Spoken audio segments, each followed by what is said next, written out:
In the first episode, in a mythical land called Isla, Lord Satan was defeated by human heroes and fled to modern-day Japan afterward. However, when he and his last surviving general arrived in the human world, they realized that they've lost almost all of their magical power.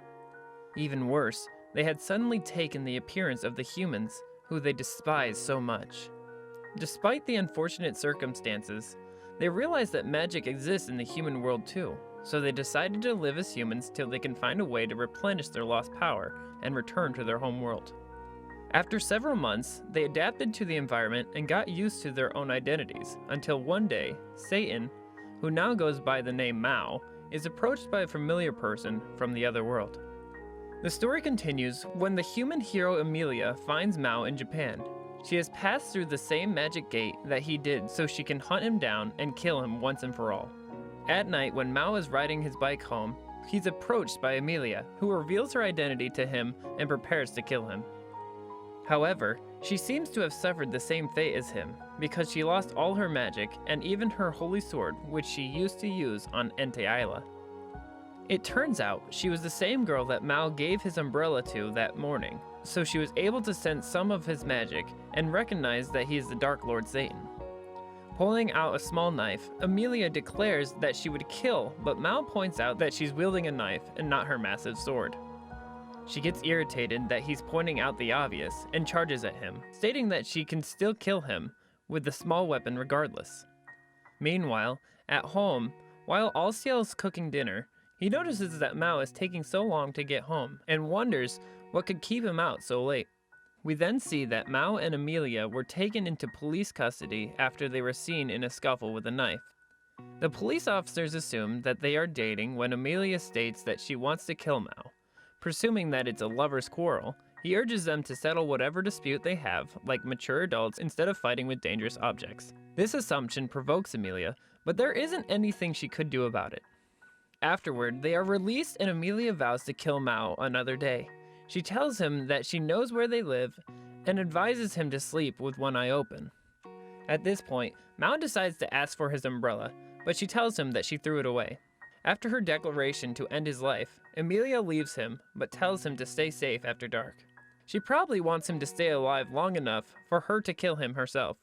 After she walks away, Mao can't help but notice how she no longer has the traits of a hero. The next day, we see Amelia working as an operator in a customer service center. She's taken the alias Yusa. After a busy day at the office, she buys some toiletries and groceries for her home and decides to watch TV while having dinner. However, the TV seems to upset her for some reason, so she turns it off and heads out. Meanwhile, back at home that evening, Mao complains that Alciel doesn't bother adding any protein to their diet, and later just reminds him that they're financially disabled for the time being. Just then, they hear a knock on the door and wonder which bill they would have to pay now. Alciel takes the initiative and heads to the door, but when he asks who's there, the woman at the door refers to him as a demon warlord. Mao spits out his drink in shock and quickly realizes that it's Amelia again. He informs Alciel that the human hero from their former world is the one speaking, and Alciel is pissed that he didn't talk about his encounter with her sooner. After banging on the door for several minutes, they finally let her in, and she's immediately taken back by how unwelcoming their apartment is. Mao retorts that when choosing their stronghold, they prioritize utility over hospitality, to which she just scoffs. Amelia also notices their very unbalanced diet and wonders how they could be living in such conditions, but Mao defends Alciel's cooking, explaining that they're poor. After seeing their current state, she is quite disappointed because she expected a more powerful demon lord and not the has-been she is currently talking with. Amelia comments that she's doing way better than them, even when she's living alone. So Mao asks about her comrade from the other world, which just upsets her even more, pushing her to throw a box of tissues at his head. Before going after Mao and Alciel, Amelia had planned to take the High Priest Orba with her, but he wasn't fast enough, so the magic gate closed before he could fly in, leaving her all alone. After telling her story, the conversation switches back to the topic of Mao's new life. Despite the condescending looks she shoots at him, Mao confidently states that he has a plan for world domination. He rambles on about how he plans to infiltrate the workforce and get paid enough money to execute his plan, but Amelia just feels sorry for him because of how clueless he is. After his declaration, Alciel gives a weak round of applause, most likely mocking him. Mao insists that Amelia's human brain just can't comprehend his grand scheme. Afterward, she decides to head home, but first informs Mao that she still has enough magic to end his life with ease. He asks why he hasn't killed him if that's the case, and she explains that she doesn't want to exhaust her powers on him because she wouldn't be able to get back home. As she walks through the door, she tells him that she's going to spare his life until she finds a secure way of getting back home. She then informs them that her Japanese alias is Yusa. The next day after work, Amelia, now going by Yusa, leaves the office to stalk Mao and Aisha because she's suspicious of the sudden and frugal lifestyle they now live compared to how they lived in Ente Isla. Hiding outside the house, she hears them talking suspiciously before rushing out of the house. So she follows them, but unfortunately, her imagination gets the best of her because they were only headed to the shopping mall.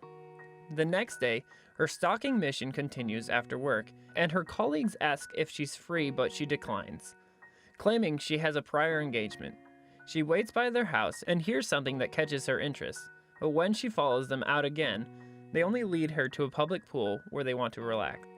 The following day, she leaves her colleagues hanging again and goes to the house for more investigation, but once again, nothing exciting happens. And this time, the boys are just busy performing dietary experiments with their limited food supply. While doing so, Mao notices the light bulb shaking and presumes that it might be an earthquake somewhere. At this point, Amelia gives up on catching them doing anything evil, so she goes by Mao's workplace the next day. She asks him to meet her for a chat just outside the place, by the crossing where they first met. Chi-chan, his partner, who seems to have a crush on him, asks if he's familiar with Yusa, and he just vaguely says that they go way back. After closing, Chi-chan prepares to go home and tells Mao about the earthquake that wrecked her home while she was at school, but for some reason, nobody else got affected by it. Afterward, Mao goes to meet Amelia and tells him that she's been stalking him and Aisha. From her investigation, she concludes, but instead asks him if he's considering settling as a human in Japan. She points out how he's been loving a modest and honest life, free from evil, which is very unlike the Demon Lord. In addition, he's a model employee and even earned the trust of his colleagues and superiors. Seeing how he's been living, Amelia advises him to give up on Ente Isla and remain in Japan, so she doesn't have to hunt him down anymore. However, Mao declares that he would return to Ente Isla and conquer it. Just then, he falls off his bicycle and realizes that it's broken. While trying to figure out how to fix it, they're shot at by magic bullets, so Mao suggests that they go to the police station for safety. The two run to the station, and after catching their breaths, Mao suggests that they were attacked by someone very powerful that knows them from Ente Isla. Afterward, he heads home, but Amelia follows him and shamelessly asks if she can spend the night at his place because she's lost her wallet while running. Considering how far her place is and how late it is, Mao agrees to let her stay, but Asha is horrified to discover that the hero would be sleeping at their house at night. After convincing Asha that it's fine, Mao gives Amelia a blanket and gives her some money, urging her to be out of the house first thing in the morning. Later that night, Mao talks to Asha about how they survived so far, because they're stuck together and feel sorry for Amelia, but Asha tells him that he's just gone soft. Afterward, he receives a shocking text from Chi-chan informing him that there would be more earthquakes. That brings us to the end of today's recap on the anime, The Devil's a Part-Timer. Please hit the thumbs up button, subscribe, and kindly comment below if you would like to see the next part. Thanks for watching again, and bye for now. See you next time.